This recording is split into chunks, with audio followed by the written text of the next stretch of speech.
내가 하나님의 아들의 이름을 믿는 너희에게 이것을 쓰는 것은 너희로 하여금 너희에게 영생이 있음을 알게 하려 함이라. 그를 향하여 우리가 가진 바 담대함이 이것이니 그의 뜻대로 무엇을 구하면 들으심이라. 우리에게 무엇이든지 구하는 바를 들으시는 줄을 안즉 우리가 그에게 구한 그것을 얻은 줄을 또한 아느니라. 누구든지 형제가 사망에 이르지 아니하는 죄에 범하는 것을 보거든 구하라. 그리하면 사망에 이르지 아니하는 범죄자들을 위하여 그에게 생명을 주시리라. 사망에 이르는 죄가 있으니 이에 관하여 나는 구하라 하지 않노라. 모든 불의가 죄로 돼 사망에 이르지 아니하는 죄도 있도다. 하나님께로부터 난 자는 다 범죄하지 아니하는 줄을 우리가 아노라. 하나님께로부터 나신 자가 그를 지키심에 악한 자가 그를 만지지도 못하느니라. 또 아는 것은 우리는 하나님께 속하고 온 세상은 악한 자 안에 처한 것이며 또 아는 것은 하나님의 아들이 이르러 우리에게 지각을 주사 우리로 참된 자를 알게 하신 것과 또한 우리가 참된 자 곧 그의 아들 예수 그리스도 안에 있는 것이니 그는 참 하나님이시요 영생이시라. 자녀들아 너희 자신을 지켜 우상에게서 멀리하라. 요한일서는 계속해서 너희가 안다, 알기 때문에 편지하고 있다라는 것을 강조하고 있습니다.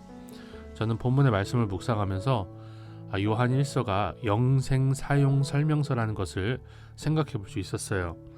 우리가 이미 영생을 받았기 때문에 이렇게 살 수 있고 이렇게 살아야만 한다는 것을 보여주고 있는 것이죠.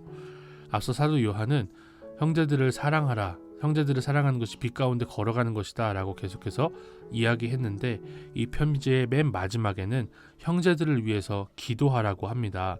그리스도가 육체로 오신 것을 부인하는 적 그리스도는 분명히 사망에 이르는 죄입니다. 저는 이 말씀을 보면서 이 사망에 이르지 아니하는 죄 범하는 형제를 위해서 기도하는 것이 왜 사도 요한의 결론인가를 생각해 볼 수 있었어요. 우리 마음 가운데 미움의 씨가 떨어지고 미움의 싹이 터서 줄기가 자라고 열매를 맺을 때까지 우리가 가만히 두지 않고 그것을 잘라내는 방법은 기도라는 생각이 들었습니다.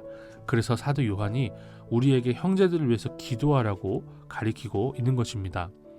우리가 서로 치고받고 싸우진 않지만 그렇게 잘못을 범하는 형제가 하나님의 책망을 받기를 은근히 바라고 있다면 그것도 미움이라는 생각이 들었습니다. 그 형제를 위해서 기도할 수 있고 울어줄 수 있는 것이 그게 사랑이고 미움의 싹을 잘라버리는, 뿌리부터 뜯어내버리는 그런 과정이 된다는 것을 생각해 볼 수 있었어요. 그러므로 우리가 형제를 사랑하며 사랑으로 역사하는 믿음으로 살아가기 위해서는 반드시 기도하는 시간이 필요하다는 생각이 들었어요.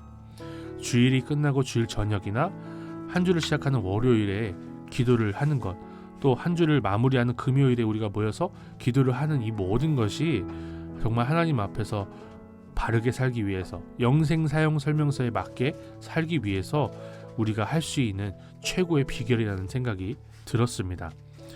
그런 의미에서 저는 본문을 묵상할 때 저는 항상 이 18절의 말씀, 악한 자가 그를 만지지도 못하니라 라는 말씀을 저에게만 적용을 했었거든요. 이 악한 자가 마귀, 사탄, 귀신 이런 거 아닙니까?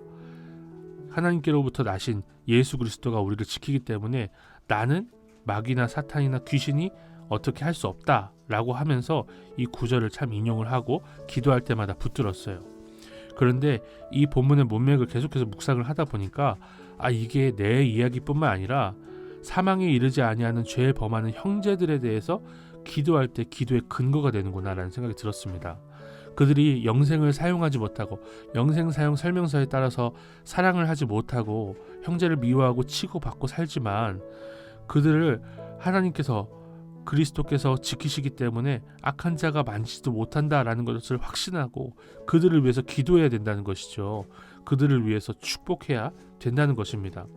저는 이렇게 본문을 묵상하면서 참 하나님 앞에서 죄송한 마음이 들었습니다. 이렇게 좋은 말씀들은 다 나한테 적용하고 나쁜 말씀들은 다 남에게 적용하려는 저의 모습을 또 돌아볼 수가 있었어요.